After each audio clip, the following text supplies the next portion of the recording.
I'm Brenda Hickey, and you're listening to the True North Country Comics podcast.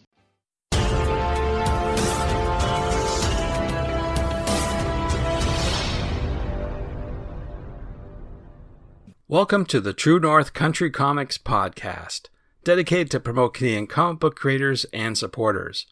It's September 7th, 2020. I'm John Swinimer. If you have a comment, criticism, or question, you can contact me at john@truenorthcountrycomics.com. On this episode, I chat with Brenda Hickey. The podcast is available on Apple Podcasts and Google Podcasts. Based in Prince Edward Island, Brenda is a comic artist and writer who graduated from the Holland College Graphic Design. After working in layouts and animation, Brenda focused her efforts in comics, and her most well-known work is IDW's My Little Pony Friendship is Magic series. Other works include her self-published miniseries Halls of the Turnip King and Ward's Valley. So without further ado, here's my chat with Brenda Hickey. So, Brenda Hickey, thank you very much for taking time to chat with me. Yeah, thanks, John. It's always good to talk with you. Yeah, absolutely. What I normally do to start off the conversation is talk about the first comic book. Now, I may have asked you this before, but I'm curious to know if you remember, what was the first comic book that you remember reading? The first comic book I remember reading was probably a Betty and Veronica digest, because we'd get those. Like, we didn't have a ton of comic books growing up. My dad liked reading them when he was young, but didn't quite collect them into his adult years. But, you know, still kind of had that love for it. So if he saw Betty and Veronica at the grocery store, he might grab one. We had a little shelf on our bookshelf, like one slot of it that was just a bunch of Betty and Veronica digests. So we read a lot of those. And of course, Garfield or whatever was in the newspaper. But it wasn't until manga started coming out that I was like, I really need these books. And the first comic book that I ever bought for myself, I think, was Volume 5 of Magic Knight Rare Earth by Clamp. And that was like my first one I bought myself. Wow, and I cool. read that one to death. There you go. Good stuff. Yeah. So I'm curious to know who or what inspires you to create your art today? Oh, today I get excited when I look at so much stuff. Like Troy and I were pulling off comics off the bookshelf recently. We had a bottle of wine. We were just looking at all the books we had and just kind of marveling at just what comics are capable of. You can get superhero stuff and you can get these indie books, these little obscure stories that you'd find at like TCAF or something. And just I don't know, anything. If it's somebody creating something they love and they put it in this book, I just feel that energy. So I think if I can look at a book and get excited, I can look at anything from like the superhero stuff that's cool, Gem and the Holograms that IDW put out, like just something with that energy. You can tell the creators really love this. It just gets me so hyped. I just love the potential of comics and the vast scope that they can cover. It just gets me really excited. I can imagine that your bookshelf is pretty eclectic. Oh, yeah. Seeing as how, you work on My Little Pony and Troy's been working on Rick and Morty, and then you're mentioning all these other, you've been to various trade shows, you've picked up a variety of books, I'm sure, at various conventions. So here's a question, what's the most eclectic book, let's say, that you have in your collection right now? Oh, man, some of them I can't even pronounce the titles because we picked them up in Poland, and I'm sure yes. Yeah. So, I'd butcher it if I tried to pronounce it, I'm sure. But yeah, we'd have to look up English editions to see what they are. But there's this one beautiful book we got in Montreal, so it's in French, just called Dans la Forêt, and it's by a guy, Lionel Richrand. And if I'm saying that wrong, I apologize. But it's just this beautiful kind of zoopothecary kind of weird story of a little girl in the woods with all these bizarre talking animals. This lovely hardcover edition. I can't read hardly in English. I wish I was better at French, but I just love that stuff. It's like, it's so cool. It just makes me happy it exists. There you go. Good. Yeah, it's just a little weird, a little funky, a little out there, but it's beautiful. So that's what it's all about. Yeah. Cool.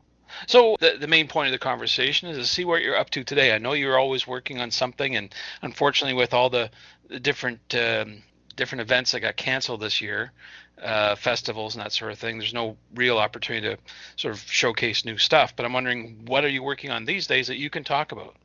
Well, unfortunately, the thing I'm immediately on, I can't talk about. Oh, It's been okay. taking quite a few months, but my most recent thing that came out was Aggretsuko issue 3 with Oni Press, and I wrote and drew that, and Sarah Stern colored it, and it was slated to be out in April and came out in June due to all the delays. Hmm. So I can't wait for the first show I can bring that one to.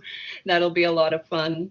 Of course, Troy and I are keeping up with our Pegamoose press, and we ran a Kickstarter for his Angora napkin, Golden MacGuffin, in July.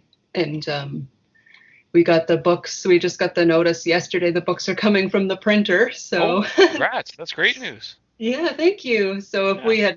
if things were different and we could still go to the Edmonton Con, that would definitely be something on our table because Right. they'll be here likely next week because they're coming from Winnipeg. So it shouldn't Ah, there be you too go. long. And there's no borders or anything they have to cross besides just provincial borders. So Right.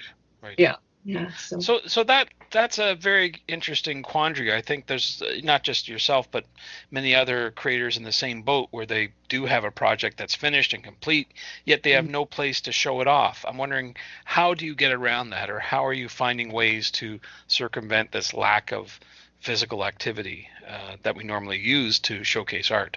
hmm, I'm kind of I think I'm doing it wrong. Most people will put out their stuff and put it out there, but I'm kind of like sinking back into myself and just trying to find myself creatively and working on projects a little bit, in the background of things. I could be louder online, but I just feel a little bit like it's a good opportunity to kind of, if there's no place to showcase, maybe if I can just kind of hang back and just create a bunch of stuff so that when the time comes and things open up again, I can be like, look at all the work I did while I was kind of blacked out there.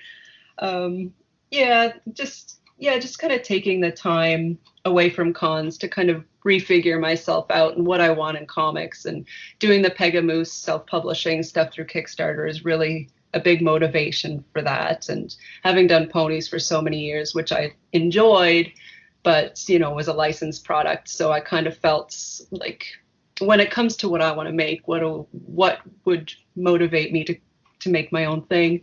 So kind of like doing some self-searching, I suppose, in my downtime.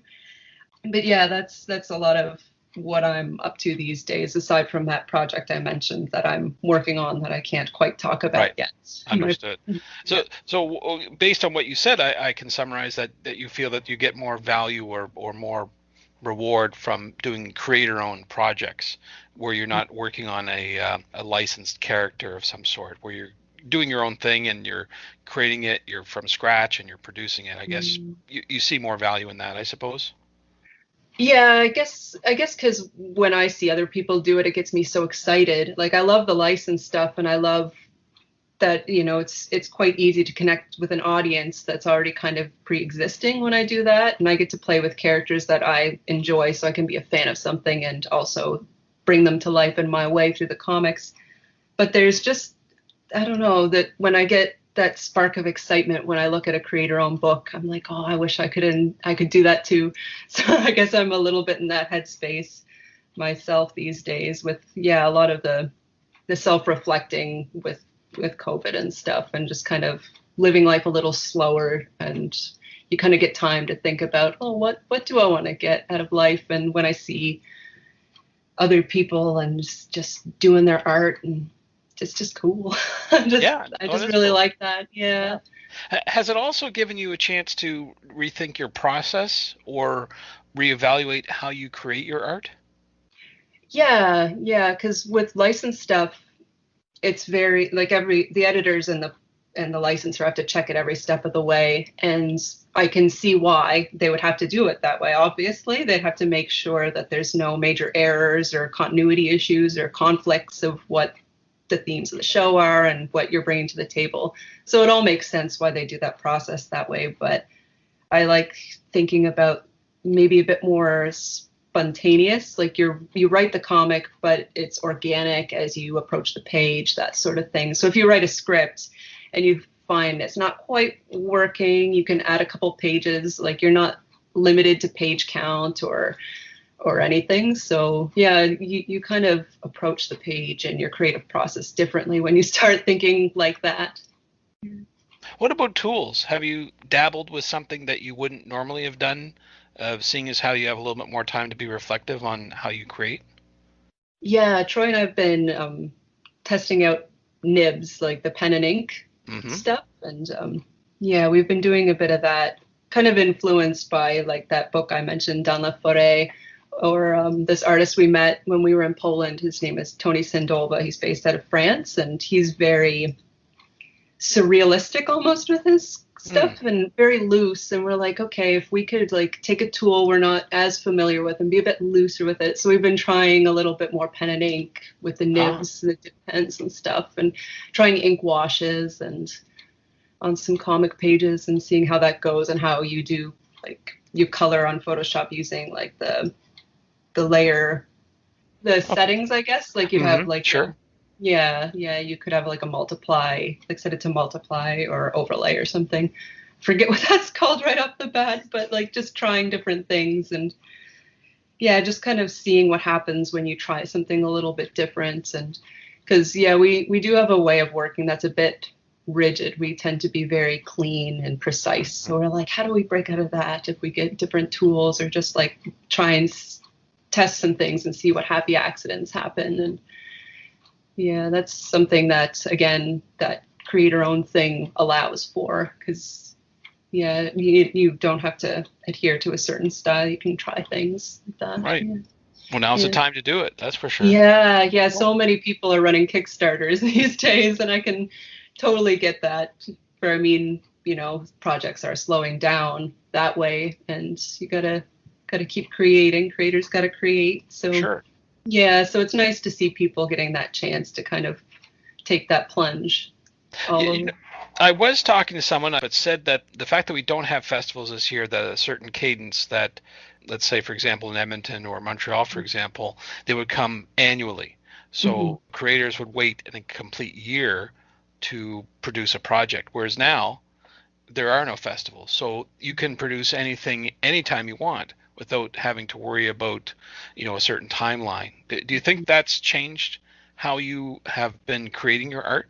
It does take the pressure off, for sure. Like there's no huge deadlines. Like I try to give myself soft deadlines so I don't slack, for sure. I try to make sure I kind of have an idea and a game plan, but not having that strict deadline that if I get derailed, then I get less stressed, because being home with the kids since March has been, you have to be very forgiving if you can't get as much done in a day as you had hoped. So, and then too, you can kind of just relax and do the pages without rushing or, getting all agitated because it's not fast enough. You can just relax and do the work. And that's been really helpful, because being on monthlies can make you a little wound up after a while. Sure. So yeah, so just to kind of approach comics with a bit more of a relaxed attitude. There's no ticking clock behind you is quite nice. Cool. Well, I know that you can't talk about this project that's secretive, but is there anything you can talk about that's coming up in the near future? Yeah, we talked a little bit about it on our Patreon, our next Pegamoose project that Troy and I are working on. It's our first official collaboration project.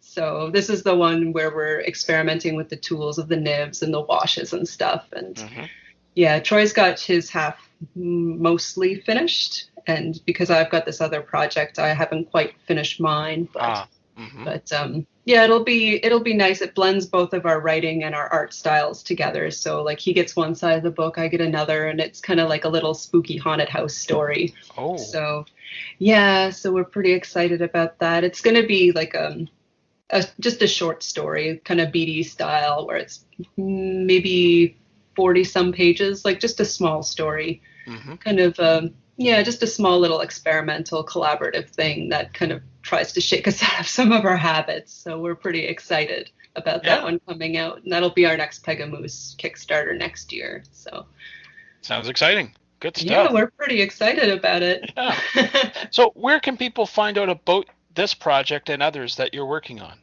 You could check out our website, pegamoosepress.com. I also have my own personal website, which is brendahickeycomics.com. And we're both, Troy's on Instagram, I'm on Instagram. We also have Pegamoose Instagram, Pegamoose Twitter. So it's just, yeah, I think Troy's and Gora Napkin on Instagram. I'm just Brenda_E_Hickey on Instagram. But yeah, that's kind of where there are areas of the internet where we haunt. So lots to check out, that's for sure. Oh, thank you. Yeah. Well, Brenda, those are all the questions I have, but I'm wondering if there's something I didn't ask you that you'd like to get across in this interview. I'm pretty excited about the future of comics, honestly. I'm just excited about the potential and trying to like shake out of some of my old habits and my old mindsets and just really get creative moving forward and being happy in comics. I'm excited. Thanks to Brenda for the chat. You can discover more about Brenda on Twitter at CrazyAry, that's CrazyAry, and online at BrendaHickeyComics.com. And thanks to you for listening to the True North Country Comics podcast. If you haven't done so already, please subscribe to and like this podcast on Apple Podcasts, and please leave a good rating. Also check out the TrueNorthCountryComics.com website and follow along on Twitter at True North Comics. Thanks again for listening, and come back soon for another episode. Bye for now. True North Country Comics Podcast is copyright True North Country Comics, copyright 2020.